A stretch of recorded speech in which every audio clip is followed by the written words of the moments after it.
Ce que je vous conseille de faire à la maison de temps en temps, c'est un petit masque ou un petit gommage. Vous pouvez prendre même un petit peu de sucre, faire une petite recette avec un peu de sucre, un peu de miel, que vous pouvez gommer, exfolier en faisant des petits mouvements circulaires. Conseil pour prendre soin de soi, estomper ses cicatrices et surtout apprivoiser sa nouvelle image, malgré la maladie. Ici, ce n'est donc pas un cabinet esthétique comme les autres. Fanny est socio-esthéticienne, spécialisée dans les milieux médicaux. Chaque semaine, elle aide près de 3 patients atteints d'un cancer. Marie-France, qui est allongée là, n'en est pas à son premier rendez-vous. C'est important parce que quand on est malade, tout à fait au début, on perd ses cheveux, on n'est pas bien, donc ça permet de renouer avec notre corps, en fait, de recommencer à avoir confiance en nous parce que voilà, il y a des choses qui se passent dans notre corps.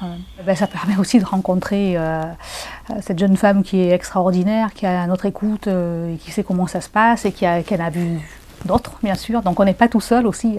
Donc ça, c'est important de le savoir. Il faut, dans un premier temps, effectivement, une approche, une écoute assez bienveillante.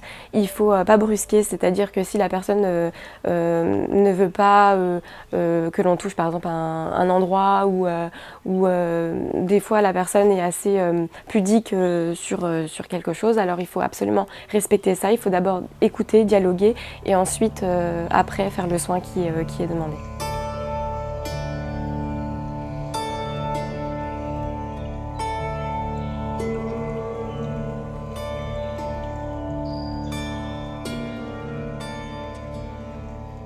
C'est vrai que la maladie, ça laisse beaucoup de traces. Ça en fait au départ, et ça en laisse aussi. Et c'est vrai que quand on est un petit peu pomponné, on va dire, c'est beaucoup plus facile. Mais comme je vous disais tout à l'heure, on perd ses cheveux, on perd ses cils, on perd ses sourcils. Donc c'est vrai que quand on vous regarde, c'est sûr qu'on dit tiens, celle-ci, elle a de la chimiothérapie ou elle a un cancer en tout cas. Et quand on a des soins esthétiques qui permettent justement un petit peu de cacher tout ça, ça fait moins malade. Le soin socio-esthétique est l'une des nombreuses actions proposées par la Ligue contre le cancer. L'offre est personnalisée et permet d'apaiser les effets indésirables des traitements. Il faut faire très attention. Donc du coup, par rapport au traitement, il ne faut pas que les produits soient trop agressifs. À la Ligue, on demande à ce que la patiente ait un certificat médical où le médecin traitant approuve justement les soins qui peuvent être faits pour les patients. Ces séances ne sont pas remboursées par l'assurance maladie, mais bien prises en charge par la Ligue, uniquement grâce aux dons, et ce, pendant 1 an. Le patient il est envoyé avec une ordonnance délivrée soit par le médecin généraliste, soit par l'oncologue. On fait un bilan avec le patient sur un échange et ensuite on permet au patient, on lui donne accès à toutes les activités qui sont proposées dans le cadre de l'accompagnement. Ces actions sont développées depuis près de 4 ans et ont vocation à s'étendre partout en Moselle, aussi bien pour les femmes que pour les hommes, même si ces derniers ont plus de mal à faire le premier pas. Pourtant, cette aide a des bénéfices et permet d'apprécier plus facilement cette nouvelle image reflétée dans le miroir.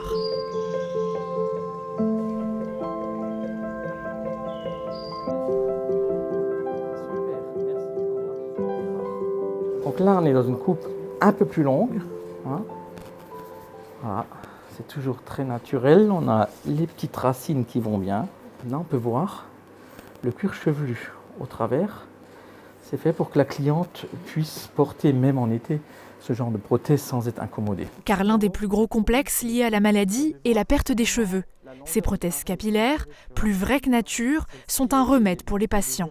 Dites-vous bien qu'une femme qui n'a pas de cheveux, elle ne sort pas. Est-ce que vous avez déjà vu des femmes chauves dans la rue? Non, jamais. Ces femmes ne sortent pas. Ou alors, elles font tout pour que ça ne se voit pas. Donc, quelque part, le fait de leur redonner une chevelure, c'est redonner un sens à leur vie sociale. Elles peuvent nouveau pousser le caddie, des choses toutes bêtes, toutes simples, que nous, on peut faire au quotidien, qu'elles ne peuvent plus faire. Et là, ça leur permet vraiment de reprendre une vie normale. C'est un pas vers la guérison, c'est déjà un pas vers la vie future où on laisse le cancer derrière nous. Et en plus de 20 ans, ce coiffeur de métier a vu l'évolution des perruques. Aujourd'hui, elles sont quasiment indécelables, mais toujours synthétiques, car le prix est plus abordable. On va tester une frisée. Donc là, on est bien sûr dans une toute autre couleur, qui ne sera pas la tienne, bien sûr, mais on va déjà voir au niveau du modèle. Ici, on transforme, répare et adapte chaque prothèse en fonction des besoins et pour sublimer les patients. Donc c'est toutes nos rustines que nous gardons pour réparer les perruques. Voilà, vous voyez, pour faire de la réimplantation ou des petites réparations. Ça, nous pouvons le faire en France. Si nous devions faire une perruque en France, elle coûterait facilement 5 fois à 6 fois le prix d'une perruque que nous commandons en Asie. Alors, en catégorie 1, depuis 2 ans, ce qui est une très bonne chose pour nos clientes, les perruques sont entièrement prises en charge. Donc il faut savoir que, bien sûr, il n'existe pas une catégorie 1, on a fait les choses proprement. La cliente a un panel de prothèses qui est assez intéressant, dans des prothèses où elle n'a besoin d'aucune caisse complémentaire. En France, le tarif des prothèses médicales varie entre 350 et 750 € en fonction de la qualité, de la longueur ou encore du grammage. Les coupes, les couleurs, les textures sont très nombreuses et variées. De quoi permettre aux patients de s'amuser un peu, de changer de tête au gré des envies et surtout d'oublier la maladie quelques instants. Malgré beaucoup de volume, on voit qu'il y a très peu de cheveux sur la prothèse.